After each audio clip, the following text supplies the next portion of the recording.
Morning, YouTube pipe community. How are y'all doing today?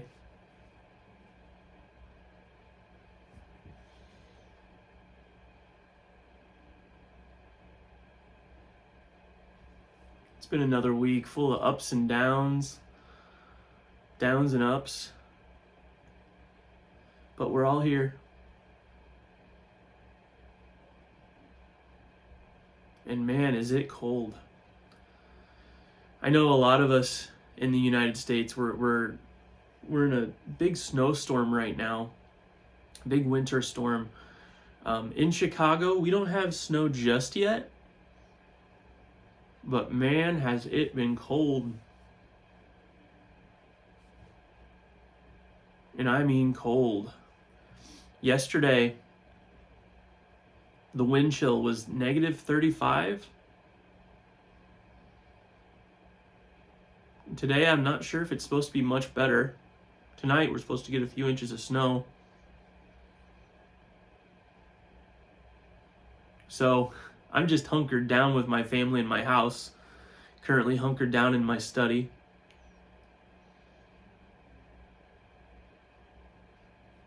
It's good weather to be sitting in your den or wherever your comfortable place is and enjoy a nice pipe. Today it's the Peterson Dracula, and I'm smoking something special.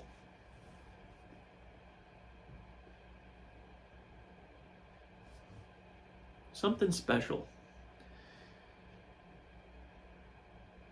And it's a celebration, much like the pipe that I'm smoking today, of my two loves. Two things that I hold very near and dear to my heart. Pipe smoking, of course, and horror. I'm not sure if I've really talked too much on this channel about my lifelong love affair with the horror genre, but ever since I was a kid, I've always been into horror movies. I love the weird and the unexplained.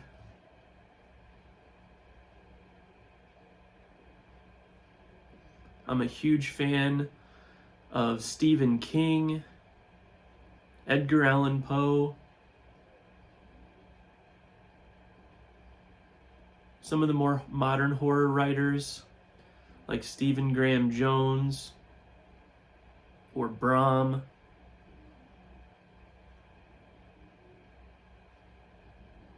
Last summer I listened to The Exorcist on audiobook, the novel. I loved it, by William Peter Blatty. And H.P. Lovecraft. Now, if we have followers of Cornell and Diehl on this channel, which I'm sure we do, I think you may have guessed what I'm smoking right now.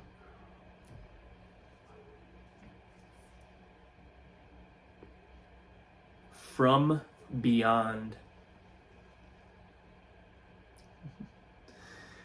Now this is some good stuff, folks, let me tell you what. If you like Orientals, Latakia, a little bit of spicy Perique, this blend is for you.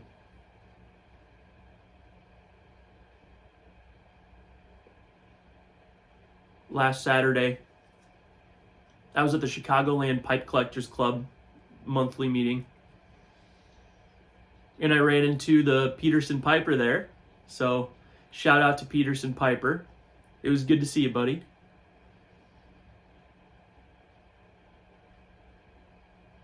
And I thought, you know what, I think it's time to buy a blend. I'll try something new. And I remembered he had talked about this blend, From Beyond.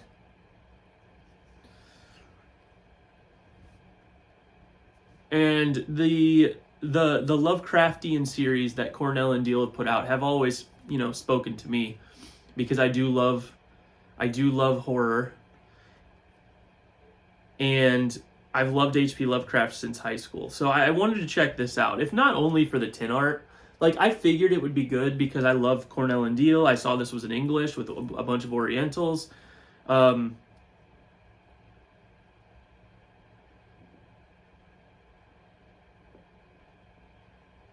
I thought I'd give this a try, and my God, I'm glad I did. This is one of the best tobaccos I have ever smoked in my life. I'll read you a little bit of the description. Cornell and Diehl's small batch blends are handcrafted in small quantities by our expert blenders right here in South Carolina. The unseen world is fraught with danger. To ignore it seems foolhardy, yet to behold it would invite madness.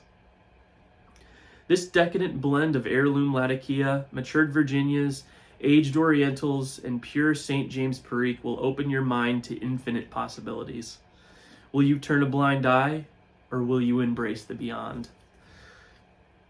I don't know if the tin art and the colors and everything just get to me, but when you're smoking this, and I've heard other people say the same thing in reviews, when you're smoking this and maybe other Lovecraft blends from Cornell and Diehl, there is a little bit of otherworldliness about it. It's fun. It really is. I think it's the hint of spice from the Perique, the smokiness of the Latakia, the campfire smells like you're in an encampment, in an ancient camp full of druids who are worshiping the mad gods. You smell the campfire. You feel yourself permeated in darkness. You have a sense that something else is just beyond the realm of your senses, and it all comes to you. I love the storytelling that just simple, tin art or just the story of a blend can do. It's fun. I don't know. Call me a nerd. But I sure do enjoy this blend. It came out in October of 2025. It was a Halloween blend. I think they've done it before. This is new tin art, but man, I love it. You can see Cthulhu on the front, bathed in a dark yet otherworldly green shadow. Oh, it's a delight. It really is. So today I wanted to read a little bit of the story that this blend was based on. At least the name of it was based on. From Beyond by H.P. Lovecraft. And what better pipe to smoke it in than the Peterson Dracula? Talk about story. The Peterson Dracula was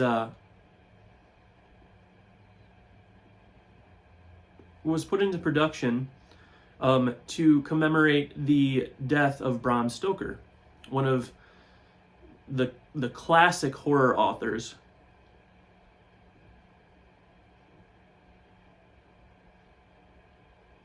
Of the late 19th century. And of course, he was Irish. So, Peterson made this pipe. It is a classy pipe. I do like it. Great for these horror-inspired blends like From Beyond or Haunted Bookshop. But anyway, I'll stop rambling. And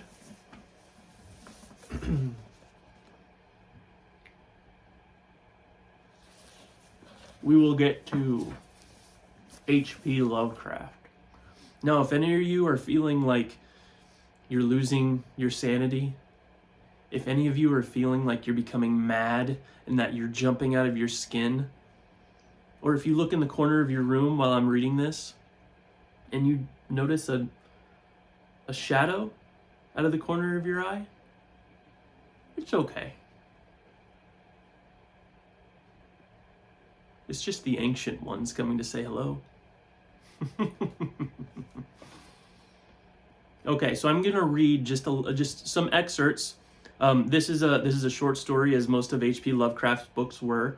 This was written on November 16th, 1920, and it's titled From Beyond. Now, to give you a little background, this story is narrated by a man who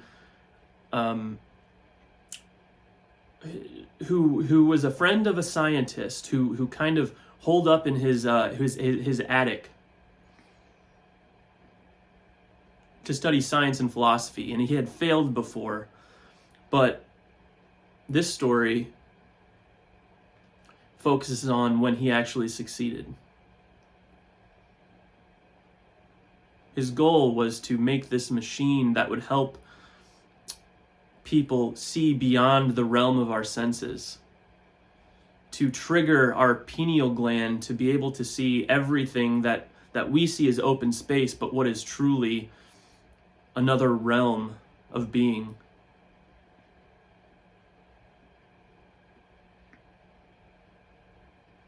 It really follows the stories that H.P. Lovecraft normally tell of things being just beyond our grasp. The blue sky and the open air that we see, they're full of another world that we just can't sense as humans. And what is out there is indescribable. And if it were able to be described, we would simply just go mad.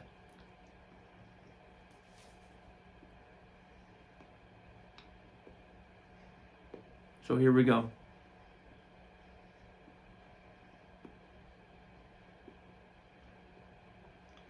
Horrible beyond conception was the change which had taken place in my best friend, Crawford Tillinghast. I had not seen him since that day, 2 months and a half before, when he had told me toward what goal his physical and metaphysical researches were leading. When he had answered my awed and almost frightened remonstrances by driving me from his laboratory in his house in a burst of fanatical rage. I had known that he now remained mostly shut in the attic laboratory with that accursed electrical machine, eating little and excluding even the servants, but I had not thought that a brief period of 10 weeks could so alter and disfigure any human creature.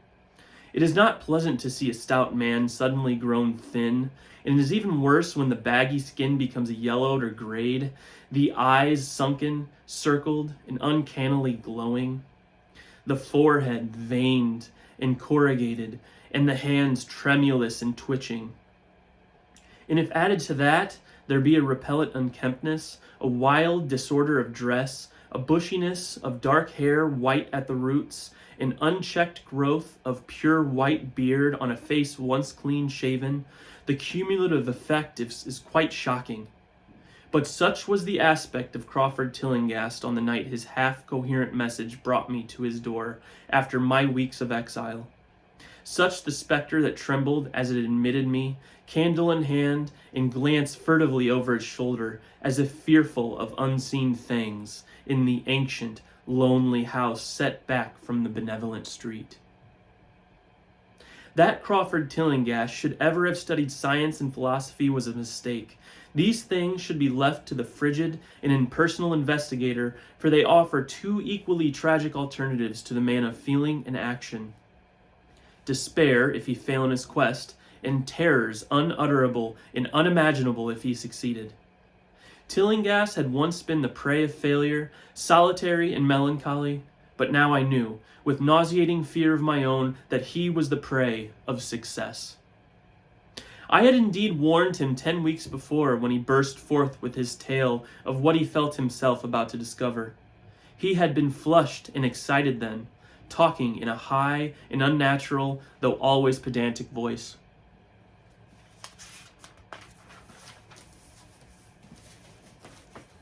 Just going to give my pipe another light here, and we'll continue.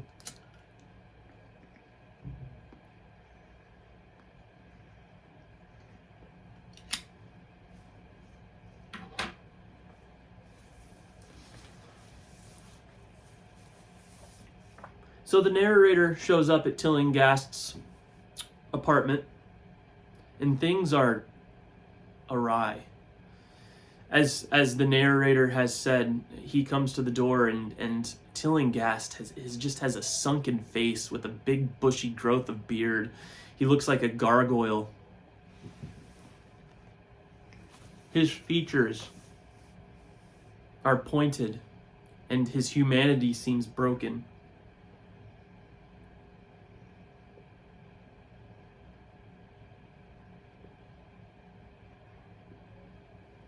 So he invites the narrator into his house to see his successes.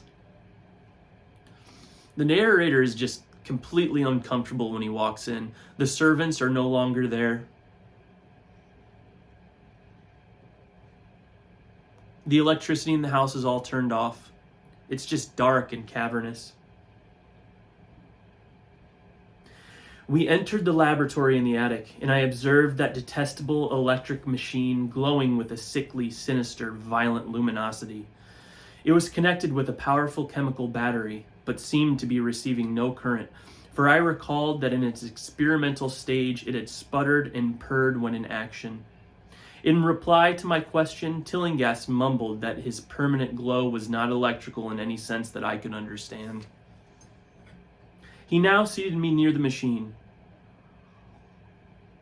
so that it was on my right, and turned a switch somewhere below the crowning cluster of glass bulbs. The usual sputtering began, turned to a whine, and terminated in a drone so soft as to suggest a return to silence. Meanwhile, the luminosity increased, waned again, then assumed a pale, outre color or blend of colors which I could neither place nor describe. Tillinghast had been watching me and noted my puzzled expression. "Do you know what that is?" he whispered. "That is ultraviolet." He chuckled oddly at my surprise. "You thought ultraviolet was invisible, and so it is, but you can see that and many other invisible things now. Listen to me. The waves from that thing are waking 1,000 sleeping senses in us, senses which we inherit from eons of evolution, from the state of detached electrons to the state of organic humanity. I have seen truth, and I intend to show you. Do you wonder how it will seem? I will tell you." Here Tillinghast seated himself directly opposite me, blowing out his candle and staring hideously into my eyes. "Your existing sense organs, ears first, I think, will pick up many of the impressions, for they are closely connected with dormant organs. Then there will be others. You have heard of the pineal gland? I laugh at the shallow endocrinologist, fellow dupe and fellow parvenu of the Freudian. That gland is the great sense organ of organs. I have found out. It is like sight in the end, and transmits visual pictures to the brain. If you are normal, that is the way you ought to get most of it. I mean, get most of the evidence from beyond."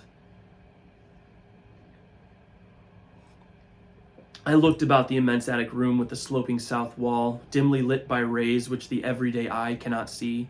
The far corners were all shadows, and the whole place took on a hazy unreality, which obscured its nature and invited the imagination to symbolism and phantasm. During the interval that Tillinghast was silent, I fancied myself in some vast and incredible temple of long-dead gods, some vague edifice of innumerable black stone columns reaching up from a floor of damp slabs to a cloudy height beyond the range of my vision. The picture was very vivid for a while, but gradually gave way to a more horrible conception, that of utter, absolute solitude in infinite, sightless, soundless space. There seemed to be a void and nothing more, and I felt a childish fear which prompted me to draw from my hip pocket the revolver I always carried after dark since the night I was held up in East Providence. Then, from the furthermost regions of remoteness, the sound softly glided into existence. It was infinitely faint, subtly vibrant, and unmistakably musical, but held a quality of surpassing wildness which made its impact feel like a delicate torture of my whole body. He goes on to hear the sound like a rushing train towards him, and the narrator describes it like he's feeling like he's tied to a train track as a train rushes towards him, and it sounds like an otherworldly wail.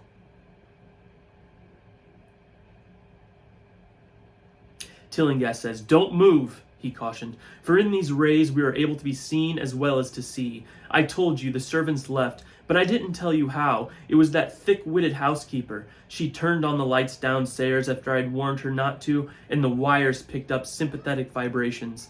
It must have been frightful. I could hear the screams up here in spite of all I was seeing and hearing from another direction, and later it was rather awful to find these empty heaps of clothes around the house. Mrs. Updike's clothes were close to the front hall switch. That's how I know she did it. I got them all. But so long as we don't move, we're fairly safe. Remember, we're dealing with a hideous world in which we are practically helpless. Keep still." The combined shock of revelation and the abrupt command gave me a kind of paralysis in my terror, and my mind again opened to the impressions coming from what Tillinghast called beyond. Later, they continue talking about the beyond and the senses of humanity not being able to see all that is around us at all times. But this electrical phenomenon from the machine is making it so they can, and they start to see these otherworldly beings of indescribable definition swirl around each other and eat each other and attack each other all around them. "You see them? You see them," Tillinghast said. "You see the things that float and flop about you and through you every moment of your life? You see the creatures that form what men call pure air and blue sky? Have I not succeeded in breaking down the barrier? Have I not shown you worlds that no longer other living men have seen?" I heard him scream through the horrible chaos and looked at the wild faces thrust so offensively close to mine. His eyes were pits of flame, and they glared at me with what I now saw was overwhelming hatred. The machine droned detestably. "You think those floundering things wiped out the servants? Fool, they are harmless. But the servants are gone, aren't they? You tried to stop me. You discouraged me when I needed every drop of encouragement I could get. You were afraid of the cosmic truth. You damned coward, but now I've got you. What swept up the servants? What made them scream so loud? Don't know, huh? Well, you'll know soon enough. Look at me. Listen to me, what I say. Do you suppose there are really any such things as time and magnitude? Do you fancy there are such things as form or matter? I tell you, I have struck depths that your little brain can't picture. I have seen beyond the bounds of infinity and drawn down demons from the stars.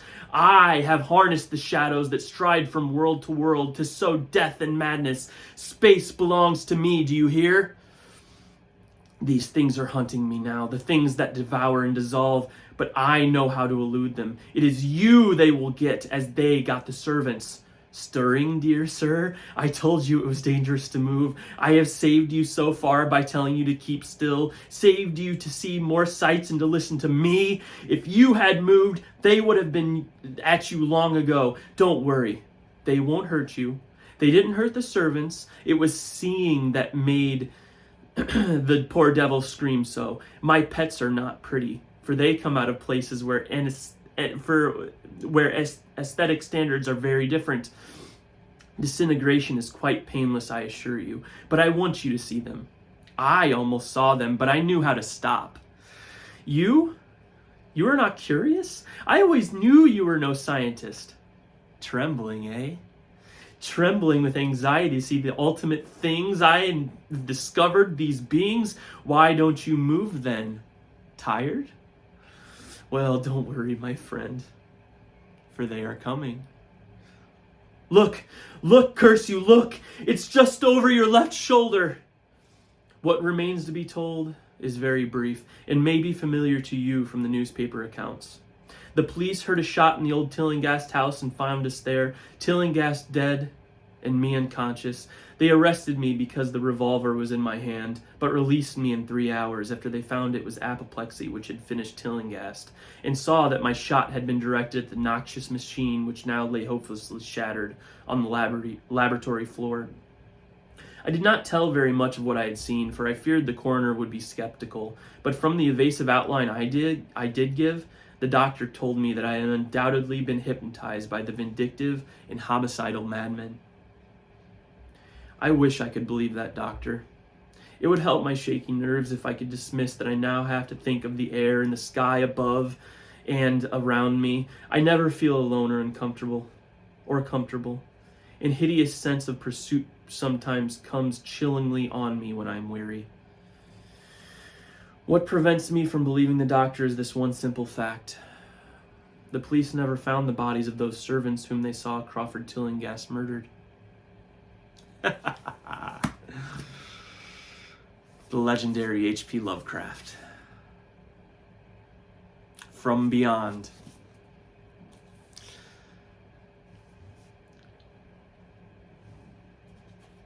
I know I'll never look at the sky above or the air around me or the corners where those shadows flit in the corner of my eye the same again.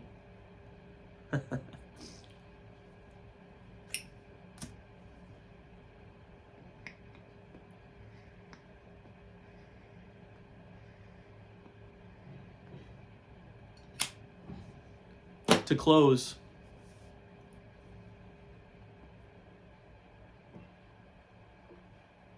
there's a line from the Dark Tower series by Stephen King that's coming to me. There are other worlds than these. Have a good one.